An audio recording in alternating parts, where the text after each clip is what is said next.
Can y'all hear me okay? Yep. All right, good. My name is Laura Schleichhuber, and I am an actuarial consultant at Ernst & Young and a futurist in training at U of H. My Best of Houston project that I'll be presenting on today is the future of national performance.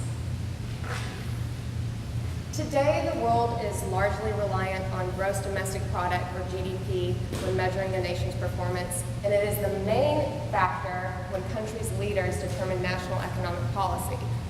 Very simply, GDP is equal to how much you and I spend on goods and services or our personal consumption, plus what governments and businesses spend, plus our exports minus our imports.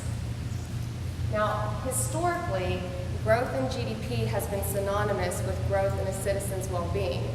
After all, if the country you're living in has more money, doesn't that mean you have more money? Well, it doesn't.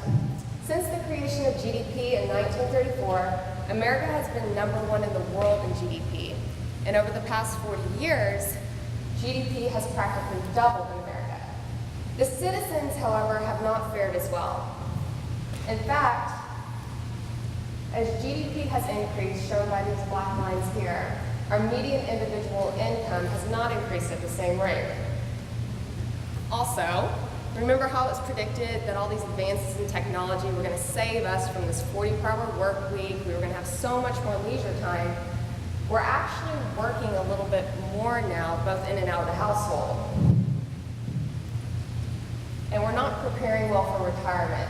Participation rates in pension and other retirement-ready plans have decreased.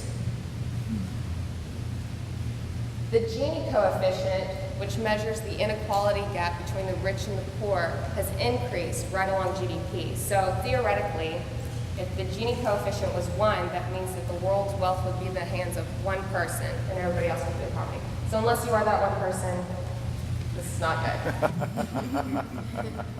And finally, our biocapacity levels have decreased. We are able to receive fewer and fewer resources from our natural environment due to exploitation. I read somewhere recently that we are actually using up what our Earth can generate within a year by the August time frame. So, meaning between August and December, we're hitting our reserves. So, although these graphs are exclusive to America, these trends have been seen on a global basis. So it actually appears to me that GDP is has a pretty poor correlation with a country's welfare. So what if we stay on this course? What if GDP continues to write policy without consideration for people on the planet? Well, we're going to expect to see these trends continue. We'll see the world's wealth in the hands of very few people, with the majority of us living in poverty. And with a shorter and shorter time frame as we start the year, we'll start going through our natural resources and start dipping into our reserves.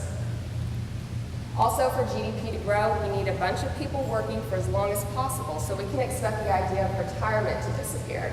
No more Social Security, no more pension plans. In general, we'll continue to see short-term focus at the expense of long-term gain. So, the clearest example I can give of this is if I overfish or clear-cut a forest. The fish and timber that I sell that year will directly contribute to GDP, but I'm not able to do the same thing next year. How else can GDP increase? Well, we could actually all become criminals. Crime is actually a big moneymaker for GDP. You build the prisons, you hire guards, we get insurance to protect ourselves against crime, there's criminal lawyers. Or what about obesity?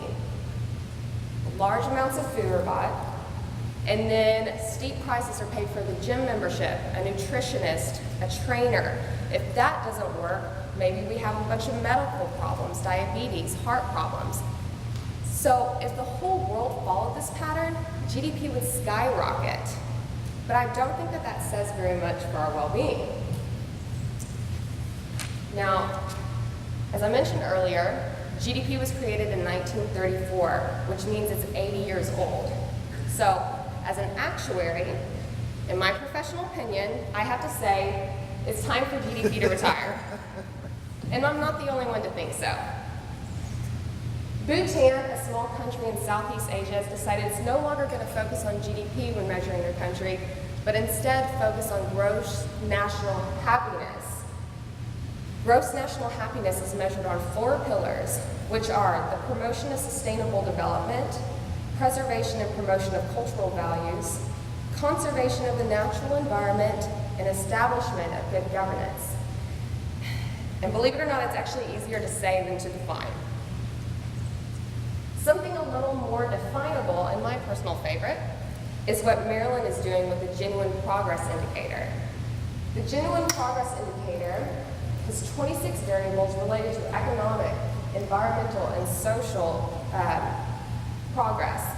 The main difference with GPI is that the developers are actually attempting to put a number to things such as the cost of pollution, the value of housework, volunteer work, things that are not counted in GDP but have a significant impact on the well-being of the citizens and the environment.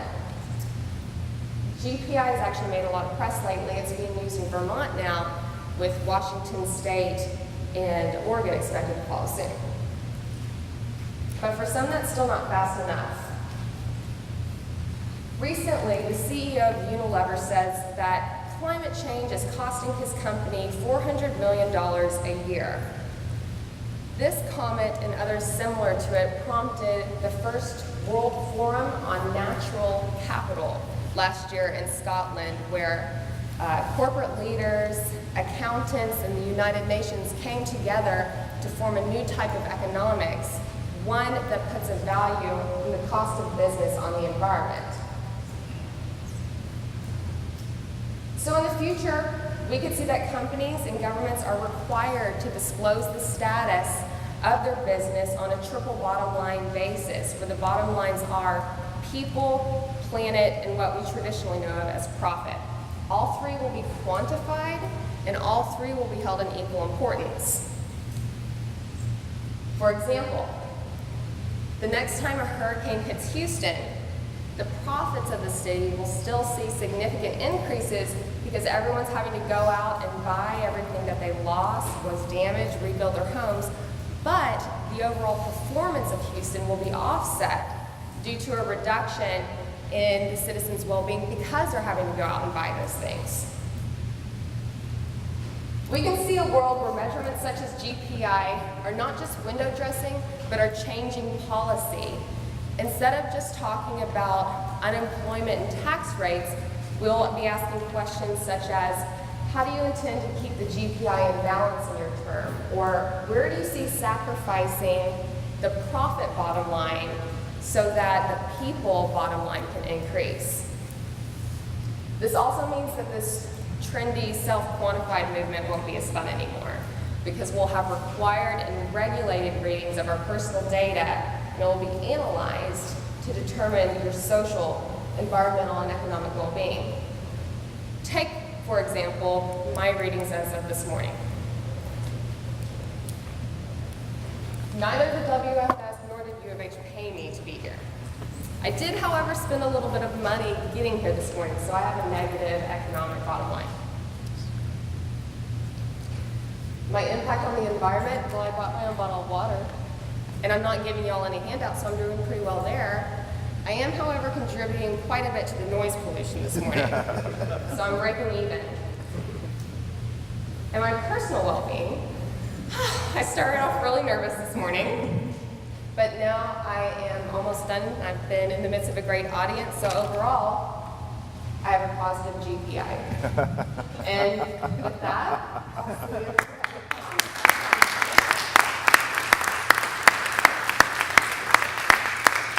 So we're going to do a little question period at the end, but we have time for a couple of quick questions if you want to get them in now. So, any questions? Real quick one, you said that Maryland has developed or is now following a GPI? Yes. And that Vermont is about ready to, or have they as well? Vermont has decided to do it, yes, and Okay. Washington State and Oregon were right on the cusp of joining the crowd. And what has been the response so far by, for example, the state legislature of Maryland to now looking at a GPI as opposed to a GDP? So The website has a lot of really good information about it. They're telling the citizens about how there's been these decreases in crime and pollution, commute to work, putting a value on those things, but it's still very, very new. So the trends are still GDP this way and GPI has been decreasing. So taking a bit, but they're liking that. They're starting to put a focus there. All right, thank you. Anything else?